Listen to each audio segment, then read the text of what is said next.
नमस्कार दोस्तों।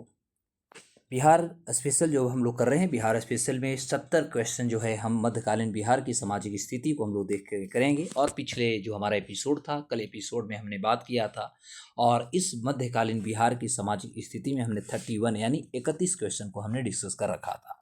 और आज हम लोग इस क्वेश्चन को एपिसोड को आगे बढ़ाएंगे दोस्तों। जैसा कि बीपीएससी में हमारा जो है लगभग 20 प्लस यानी 25-26 हमेशा क्वेश्चन देखने को मिलता है, वो बिहार स्पेशल से आते हैं।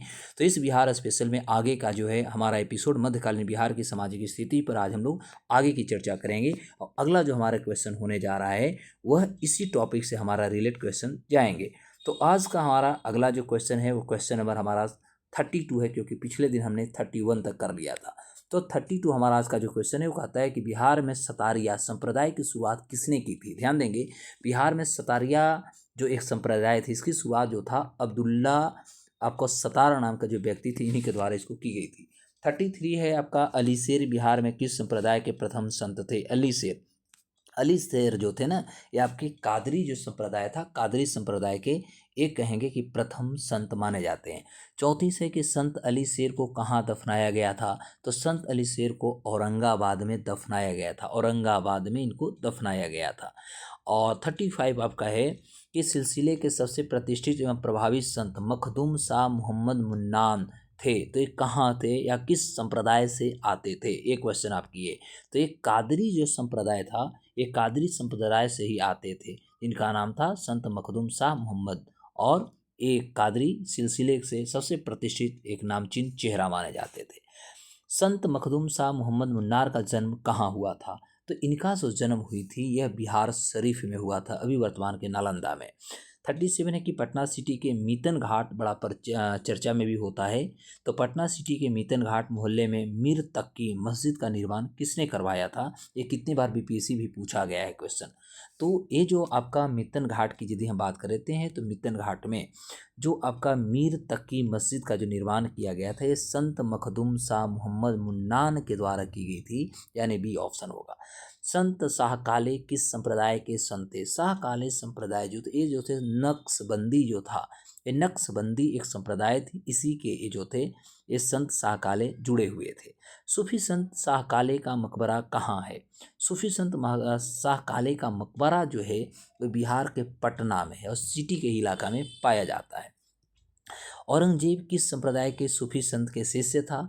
तो ये जो था नक्शबंदी जो था, नक्शबंदी सूफी संत संप्रदाय के औरंगजेब जो था एक संप्रदाय शिष्य माना जाता है। 31 से मुल्ला मोहन कहाँ के प्रमुख सूफी संत थे। मुल्ला, तो ये मुल्ला मोहन जो थे, ये मुल्ला मोहन आपको बिहार शरीफ के सूफी संत थे। नेक्स्ट है कि मुल्ला मोहन किस संप्रदाय के प्रमुख सूफी संत थे।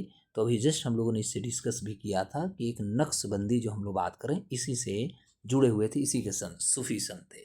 संत शेख फतह एवं ब्रहान किस संप्रदाय के संत थे। संत शेख फतह और ब्रहान ये दोनों जो थे, ये दोनों के दोनों आपका चिश्ती संप्रदाय से संबंधित थे। किस काल में शेख फतह एवं ब्रहान बिहार आए थे। तो ये दोनों का पीरियड जो था वो फिरोज शाह तुगलक का पीरियड जब थी, तो उसी पीरियड में जो थे बिहार के भ्रमण पे दोनों आए थे। मध्यकालीन बिहार में हिंदुओं की शिक्षा का प्रमुख जो केंद्र माना जाता है, यह सबसे प्रमुख केंद्र हमारा टोला था, मंदिर था और पाठशाला था। इसलिए इसका आंसर जो होगा आपका ए, बी और सी तीनों ऑप्शन हो जाएंगे। 46 से शिक्षकों के द्वारा किसकी शिक्षा दी जाती। देखो, शिक्षकों के द्वारा इनमें जो पहले उस समय जो शिक्षा दी जाती थी वो धर्मशास्त्र की भी दी जाती थी, ज्योतिषा शास्त्र की दी जाती है, न्याय शास्त्र की भी दिया जाता था। इसलिए हम इसका भी ऑप्शन तीनों रखेंगे, ए, बी और सी रखेंगे। मध्यकालीन बिहार में शिक्षा की जो भाषा थी, वो मध्यकालीन बिहार में शिक्षा की भाषा आपका संस्कृत था। ठीक है, सबसे महत्वपूर्ण भाषा उस समय भी संस्कृत ही माना जाता था। मध्यकालीन बिहार में छात्रों को शिक्षित किया जाना ज़्यादा लोकप्रिय सबसे ज़्यादा कहाँ पर हुआ, यानी कहाँ से सबसे ज़्यादा बच्चों को लोकप्रिय किए जाते थे। तो एक टोला था, इस टोला में जो थे बच्चों को सबसे ज़्यादा शिक्षित करने की हर संभव कोशिश की जाती थी।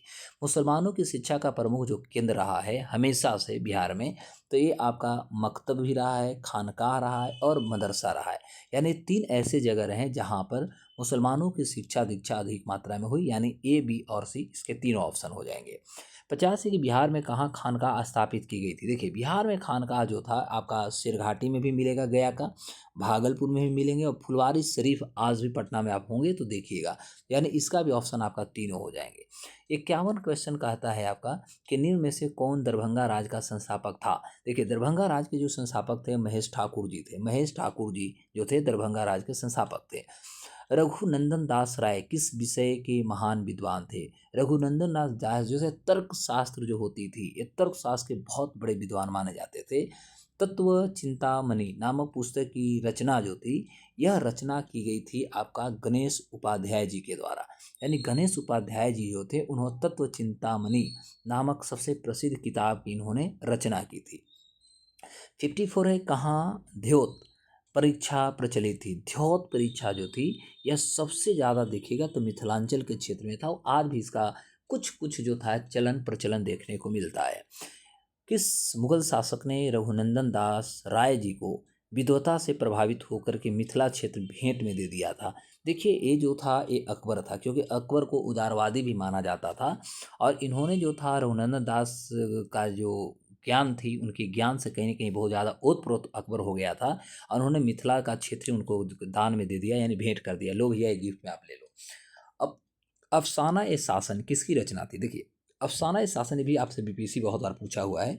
तो अफसाना ए शासन जो थी ये शेख कबीर के द्वारा ये रचना किया गया था। राजा राममोहन राय किस भाषा के अध्ययन हेतु पटना आए थे? तो राजा राममोहन राय एक्चुअली बंगाली थे और बंगाली होने के कारण ये बांग्ला भाषा जानते थे, लेकिन पटना जो आए थे, पटना आने का मुख्य उनका उद्देश्य जो था वो फारसी भाषा को सीखना उनका था। अहमद बहानी ने कब सैफ खान मदरसा का भ्रमण किया था? देखिए अहमद बहानी जो थी, ये सैफ खान मदरसा जो आपको पटना में है ना, इसका वो भ्रमण 1807 में किए थे, 1807 में किया था। अहमद बहानी किस देश के यात्री थे? तो देखिए अहमद बहानी जो थे ईरान के एक कहेंगे कि यात्री थे या ईरान से थे। इन्होंने यात्रा के दौरान पटना में आए थे और पटना में आने के बाद इन्होंने भ्रमण किया तथा यहाँ के जो भी संस्कृति समाज था इसके बारे में उन्होंने अध्ययन किया। निम्न में से कौन बिहार का नायब नाजिम था? बिहार के नायब नाजिम जो था राम नारायण मौजू था। राम नारायण मौजू जो था यहाँ का बिहार का नायब नाजिम था। प्रसिद्ध पुस्तक दीवान, इसके जो रचयिता हैं दीवान, ये भी आपको बहुत इंपॉर्टेंट है। तो दीवान किताब के जो रचयिता थे ना वो शेख अली को जाना जाता है। शेख अली ने दीवान नामक किताब पुस्तक को इन्होंने रचना किया था। दीवान की जो दीवान पुस्तक था इसकी जो भाषा की बात करें तो इसका भाषा जो फारसी था। और एक और किताब आता है जिसका नाम है खुलासत उत तवारीख। तो खुलासत उत तवारीख जो था इसकी रचना जो करता थे उनका नाम था कल्याण सिंह जी, और कल्याण सिंह जो थे इस किताब के रचना किए थे। अगला है कि बहावी आंदोलन जो था वो किससे संबंधित रहा? तो देखिए बहावी आंदोलन जो था मौलवी अहमदुल्लाह थे और बहावी आंदोलन एक तरह से कह सकते हैं कि मुस्लिम धर्म जो था, इस्लाम धर्म में जो थी विसंगतियाँ जो थी वही संगतियाँ को शुद्ध करने हेतु या उसको सुधार करने हेतु लाई गई थी। निम्न में से किसने इल्लाह अल मुस्लिमीन नामक मदरसे की स्थापना की? तो ये स्थापना करने वाले जो थे मौलवी अहमदुल्लाह थे।